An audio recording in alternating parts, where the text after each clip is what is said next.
হে WhatsApp everyone, কি অবস্থা, কেমন আছেন সবাই? আশা করছি আপনারা সবাই খুবই ভালো আছেন। আজকের ভিডিওতে আমরা দেখতে চলেছি হলিউডের একটি অসাধারণ থ্রিলার অ্যাকশন মুভি যার নাম ব্লাড ডায়মন্ড। আর এই মুভির কাহিনী হচ্ছে আফ্রিকান মানুষ এবং হীরাকে নিয়ে। তো সংক্ষেপে বলতে গেলে আফ্রিকার দেশে মানুষদের কৃতদাস বানিয়ে হীরার খনি উত্তোলন করা হতো এবং সেগুলো বিশ্ববাজারে বিক্রি করা হতো। তো মুভির নাম ব্লাড ডায়মন্ড রাখার কারণ ওই কৃতদাসদের মারধর করে জোর করে উঠিয়ে নিয়ে আসা হতো এবং তাদের রক্তের বিনিময়ে ওই হীরা উত্তোলন হতো। যাই হোক, এবার আমরা মুভির মূল পয়েন্টে চলে যাই। তো এই মুভিতে আমাদের আফ্রিকার খুবই ছোট্ট এবং দরিদ্র দেশ সিয়েরা লিওনকে দেখানো হয়, যেখানে গৃহযুদ্ধ চলছিল এবং সরকারের সাথে বিদ্রোহী গোষ্ঠীর লড়াই চলছিল। আর ওই বিদ্রোহী গোষ্ঠীর নাম ছিল রেভলিউশনারি ইউনাইটেড ফ্রন্ট, মানে RUF। আর এটা কিন্তু সত্যি সত্যি হয়েছিল, যা 1991 সাল থেকে 2002 সাল পর্যন্ত চলেছিল। আপনারা এর বিস্তারিত জানতে চাইলে গুগলে সার্চ দিয়ে দেখতে পারেন। তো এই রাফ বাহিনী মূলত গোপনে হীরার খনি থেকে হীরা উত্তোলন করত এবং সেইগুলো বিভিন্ন ধনী দেশে বিক্রি করত। আর এই জন্য তারা সাধারণ মানুষদের উপর আক্রমণ করে বন্দী করে নিত এবং তাদের কৃতদাস বানিয়ে হীরার খনিতে কাজে লাগিয়ে দিত।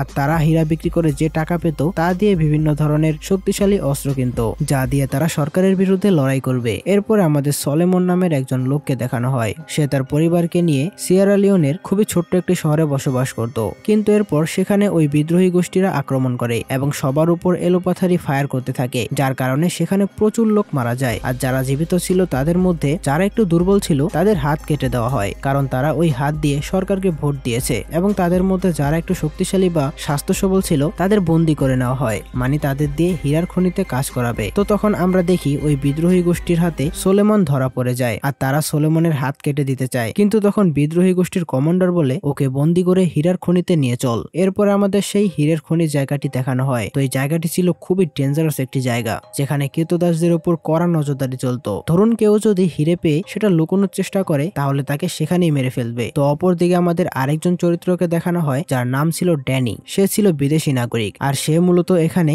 আফ্রিকান শান্তিরক্ষা বাহিনী কর্নেল কুরজিয়ের জন্য কাজ করত। আর তার কাজ হচ্ছে বিদ্রোহী গোষ্ঠীদের থেকে হীরে নিয়ে তার বিনিময়ে তাদের অস্ত্র সাপ্লাই দেওয়া। আর তার হয়ে ড্যানি এই কাজগুলো করত। ড্যানি যেটা করত, সে বিদ্রোহী জনগোষ্ঠীদের থেকে হীরে নিয়ে সেটা কর্নেলকে দিয়ে দিত। আর সে ওই হীরেগুলোকে ভ্যান্ডেকোপ নামের একজন বড় হীরে কোম্পানির মালিকের কাছে বিক্রি করে দিত। আর তার ওই হীরে কোম্পানি ওই হীরেগুলোকে বৈধ বানিয়ে পুরো ওয়ার্ল্ডে সাপ্লাই দিত। তো আফ্রিকার এই ছোট্ট দরিদ্র দেশের উপর ওয়ার্ল্ডের কত বড় বড় লোকদের নজর ছিল ভাবুন একবার। যেখানে এই দেশের লোক না খেয়ে মরে, সেখানে এই দেশেই কোটি কোটি টাকা সম্পদ রয়েছে। তো যাই হোক, এরপর আমরা দেখি ড্যানি হীরার পরিবর্তে বিদ্রোহী গোষ্ঠীর কমান্ডারকে বিভিন্ন অস্ত্র দেয়। আর এরপরে ড্যানি যখন ওই হিরোগুলো নিয়ে সিয়েরা লিওন থেকে বের হয়ে পাশের দেশ লাইবেরিয়াতে যাচ্ছিল, তখন সিয়েরা লিওনের সরকারি যে আর্মি ছিল তারা তাকে অ্যারেস্ট করে জেলে নিয়ে যায় এবং তার সাথে যে হিরোগুলো ছিল সেইগুলোকেও আটক করে নেয়। আর ওইদিকে সোলোমন একদিন কাজ করার সময় অনেক বড় একটি হিরে পায়, আর ওটা গোলাপি রঙের হিরে ছিল, যেটা দাম ছিল কয়েক গুণ বেশি। তো এটা পাওয়ার পরে সোলোমন সেটিকে তার পায়ের আঙ্গুলে লুকিয়ে ফেলে। তারপরে সে বাথরুমের নাম দিয়ে হীরাটি লুকানোর জন্য যেতে চায়, কিন্তু তখন সেখানে থাকা কমান্ডার সোলোমনের উপর সন্দেহ করে এবং সে তাকে ভালোভাবে চেক করে। তখন তার কাছে কিছু না পেয়ে তাকে বাথরুমে যাওয়ার অনুমতি দিয়ে দেয়। আসলে হিরেটা কিন্তু সোলোমনের কাছেই ছিল। তো এরপরে আমরা দেখতে পাই সোলোমন জঙ্গলের ভিতরে এসে হিরেটি লুকানোর চেষ্টা করছে, আর তখনই সেই কমান্ডার সেখানে চলে আসে এবং তার উপর বন্দুক তুলে ধরে। তো ওই কমান্ডার সোলোমনকে মেরে হিরে নেওয়ার আগেই সেখানে সরকারি আর্মিরা চলে আসে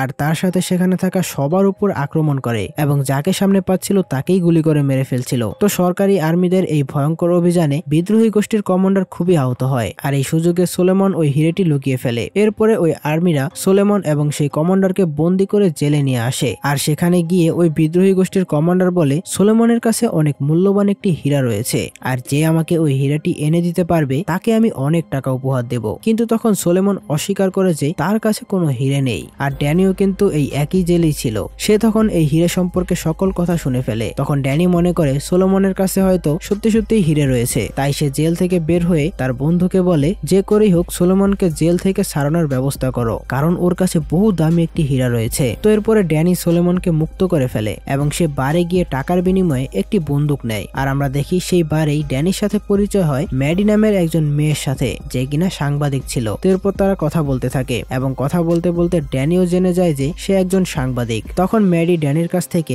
হীরা চোরাচালানের সম্পর্কে কিছু তথ্য জানতে চায়, কারণ সে হীরা চোরাচালান সম্পর্কে এখানে ইনভেস্টিগেশন করতে এসেছে। কিন্তু ড্যানি সে নিজেই তো এই হীরা চোরাচালানের সঙ্গে জড়িত, তাই সে আর কোনো কথা না বাড়িয়ে সেখান থেকে চলে যায়। আর ওইদিকে আমরা দেখি সোলোমন জেল থেকে বের হয়ে তার পরিবারকে খুঁজতে থাকে, তাই সে তার কাছের একটি রিফিউজি রিফিউজ ক্যাম্পে যায়, কিন্তু সেখানে গিয়েও তার পরিবারের কোনো খোঁজ পায় না। আর অন্যদিকে আমরা দেখতে পাই সেই বিদ্রোহী গোষ্ঠীরা অন্য একটি গ্রামে আক্রমণ করেছে, আর সেখানেই মূলত সোলেমনের পরিবার লুকিয়েছিল। আর ওই বিদ্রোহী গোষ্ঠী সেখানকার সকল বাচ্চাদের আটক করে নিয়ে যায়, সাথে সোলেমনের বাচ্চাকেও নিয়ে যায়। আর অন্যদিকে আমাদের দেখানো হয় ড্যানি ওই কর্নেল কুটজিয়েকে গোলাপি রঙের হীরের কথাটি বলে, আর কর্নেল ড্যানির থেকে সব শুনে সে বলে যেভাবেই হোক ওই হিরে আমার চাই। আর ড্যানি তখন তার কথায় রাজি হয়, কিন্তু ড্যানির চিন্তা ভাবনা ছিল ওই হিরেটি সে নিজেই নেবে। তারপর সে ওই হীরাটি বিক্রি করে আফ্রিকা ছেড়ে সারা জীবনের জন্য ইউরোপ অথবা আমেরিকা চলে যাবে। এরপরে ড্যানি সোলেমনের কাছে যায় এবং তার সাথে একটি চুক্তি করতে চায়। চুক্তিটা এরকম যে সোলেমন যদি ওই হীরাটা ড্যানিকে দেয় তাহলে ড্যানি তার পরিবারকে খুঁজে দেবে, কিন্তু আমরা দেখি সোলেমন এতে রাজি ছিল না। কিন্তু এক পর্যায়ে সে রাজি হয়ে যায়, কিন্তু তখনই সেখানে ওই বিদ্রোহী গোষ্ঠীরা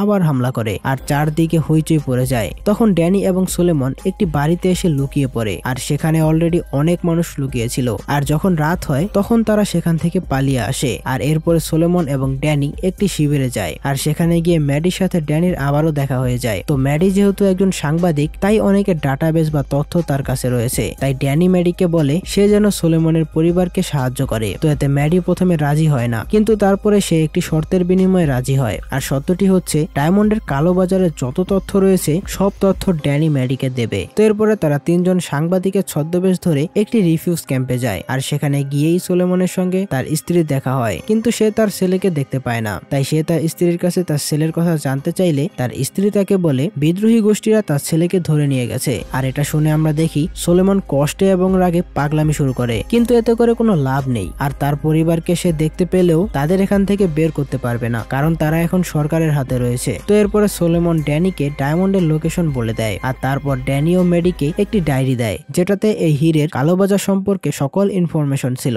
এই যেমন কিভাবে হীরে উত্তোলন করা হয়, এখানে কত বড় বড় কোম্পানি জড়িত বা কত বড় বড় দেশ জড়িত বা কারা হীরেগুলো কিনছে, এবং তাদের ব্যাংক অ্যাকাউন্টের নাম্বারও ছিল। তো তখন ড্যানি মেডিকে বলে আমার পরিকল্পনা হচ্ছে ওই হীরাটাকে আমি খুঁজে বের করব এবং সেটা নিয়ে ইউরোপ অথবা আমেরিকা চলে যাব, কিন্তু তুমি এই ইনফরমেশনের উপর ভিত্তি করে যদি আগেই নিউজ করতে থাকো তাহলে ওরা আমাকে মেরে ফেলবে, তাই তুমি এটা আমি হিরে পাওয়ার পরই প্রকাশ করো। তখন ম্যাডি তাকে বলে তুমি যদি হিরে না পাও তাহলে? তো ড্যানি বলে আমি যদি হিরে না পাই বা আমার যদি বেশি দেরি হয়ে যায় তাহলে তুমি তার আগেই এই নিউজ প্রকাশ করে দিও। আর ওইদিকে বিদ্রোহী গোষ্ঠীরা যে বাচ্চাদের ধরে নিয়ে গিয়েছিল তাদের অস্ত্র চালানো শেখাচ্ছিল এবং মানুষকে মারার ট্রেনিং দিচ্ছিল, আর সরকারের বিরুদ্ধে তাদের ব্রেন ওয়াশ করে ভালোভাবে তাতিয়ে দিচ্ছিল। আর অন্যদিকে আমরা দেখি ম্যাডি, ড্যানি এবং সোলেমন গাড়ি দিয়ে যাচ্ছিল, তখন তাদের উপর সেই বিদ্রোহী গোষ্ঠীরা আক্রমণ করে। আর তখন তারা কোনো মতে তাদের হাত থেকে পালিয়ে সাউথ আফ্রিকার আর্মিদের কাছে পৌঁছে যায়, আর যেটা আবার কর্নেল কুটজিয়ের অধীনে ছিল। তো আফ্রিকার অনেক দেশ রয়েছে যেখানে বিভিন্ন দেশের আর্মিরা বিভিন্ন মিশনে থাকে, যেমন বাংলাদেশের অনেক আর্মিরা কিন্তু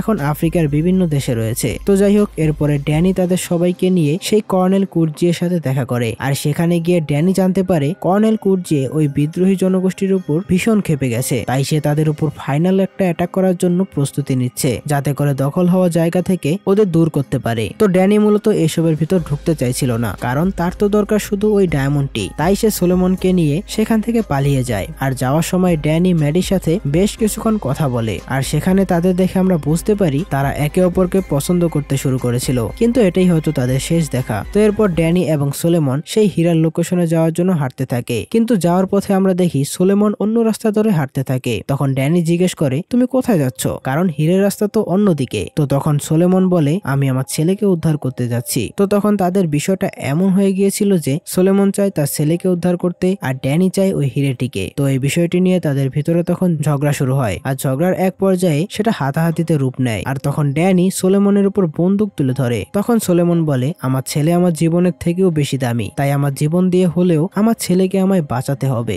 আর এই কথা শুনে ড্যানি তার বন্দুক নামিয়ে নেয় এবং সে সোলেমনের সাথে তার ছেলেকে উদ্ধার করতে যায়। এরপরে তারা সেই জায়গাটিতে যায় যেখানে ওই বিদ্রোহীরা তার ছেলেকে আটকে রেখেছিল। আরেকটি মজার ব্যাপার হচ্ছে ওই হিরেটিও কিন্তু এখানেই লুকোনো ছিল, যেটা সোলেমন আগে বলেনি। তো এরপরে সোলেমন তার ছেলেকে বাঁচাতে চায়, কিন্তু তখন ড্যানি তাকে না করে, কারণ সেখানে গেলে তারা দুজনেই মারা পড়বে। এরপরে ড্যানি একটি বুদ্ধি বের করে, আর সেই মোতাবেক সে কর্নেল কুটজিয়েকে ফোন দেয় এবং এখানে থাকা বিদ্রোহী গোষ্ঠীর ইনফরমেশন কর্নেলকে দিয়ে দেয়। আর তখন অপর পাশ থেকে কর্নেল কুটজিয়ে বলে আমি খুব শীঘ্রই সেখানে সেনা পাঠাচ্ছি, কিন্তু তখন সোলেমন বলে এখানে তো আমার ছেলেও রয়েছে, আর ওরা যদি এসেই ওদের উপর গুলি ছুটতে থাকে তাহলে তো সবার সাথে আমার ছেলেও মারা পড়বে। তখন ড্যানি বলে তুমি কোনো চিন্তা করো না, এরকম কিছু কিছুই হবে না। কিন্তু সোলেমন তার কথায় ভরসা পায় না, তাই সে রাতের বেলায় তার ছেলের খোঁজে সেই বিদ্রোহী জনগোষ্ঠীদের ক্যাম্পে যায় এবং সেখানে গিয়ে সে তার ছেলেকে খুঁজেও পায়। কিন্তু আমরা দেখি সোলেমনের ছেলে তাকে চিনেও শত্রু শত্রু বলে চেঁচাচ্ছিল। আর এর কারণ হচ্ছে বিদ্রোহী জনগোষ্ঠীরা তাদের ভালোভাবে ব্রেন ওয়াশ করেছিল,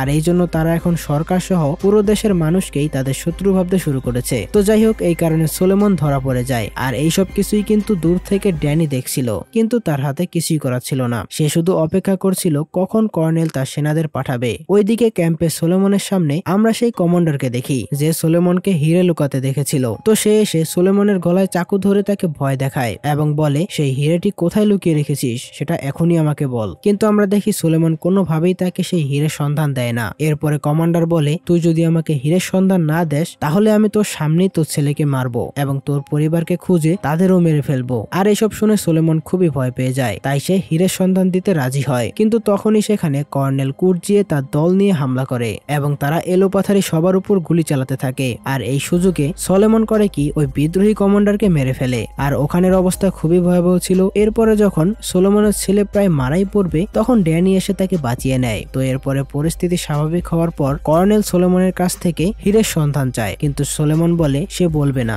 তখন ড্যানি কর্নেলকে বলে, আমি তোমাকে হিরে দিতে পারি, তবে আমাকে তার 50% দিতে হবে। কিন্তু কর্নেল বলে, আমি তোমাকে সর্বোচ্চ 30% দিতে পারি। কিন্তু ড্যানি তখন বলে, আচ্ছা যাও, তোমার 60% আর আমার 40%। তো এরপরে কর্নেল ড্যানির এই প্রস্তাবে রাজি হয়ে যায়। তারপর আমরা দেখি কর্নেল তার কিছু সঙ্গীদের নিয়ে সোলেমনের সাথে হিরে খুঁজতে যায়। আর তারা কিন্তু কর্নেলকে একটুও বিশ্বাস করতো না, বিশেষ করে ড্যানি, কারণ সে জানতো কর্নেল যদি হিরে পায় তাহলেও তাদের মেরে ফেলবে, আর যদি হিরে না পায় তাহলেও তাদের মেরে ফেলবে। তাই সে হিরে ওঠানোর আগেই কর্নেল এবং তার লোকজনদের উপর হামলা করে। কিন্তু এর মধ্যে ড্যানির শরীরে গুলি লেগে যায় আর অনেক রক্ত পড়তে থাকে। আর এদিকে সোলেমনও সেই হিরেটি পেয়ে যায়। কিন্তু তখন আমরা দেখি সোলেমনের ছেলে ড্যানির উপর বন্দুক তুলে ধরে। আর তখন সোলেমন তাকে অনেক বোঝায় এবং তার পরিবারের কথা মনে করায়। আর এরপরে সোলেমনের ছেলের আগে সব কথা মনে পড়ে যায়। আর আমরা দেখি ততক্ষণে কর্নেলের বাকি যে লোকজন ছিল তারাও সেই দিকে চলে এসেছে এবং তাদের উপর গুলি করতে থাকে। আর তাই তারা তিনজন সেখান থেকে পালিয়ে একটি পাহাড়ের উপর যাওয়ার চেষ্টা করে, কারণ ড্যানি ফোন দিয়ে একটি পাইলটকে হেলিকপ্টার নিয়ে আসতে বলেছে। কিন্তু ড্যানির অবস্থা ছিল খুবই খারাপ, প্রচুর রক্ত বের হচ্ছিল তার শরীর থেকে। তাই ড্যানি বুঝতে পারে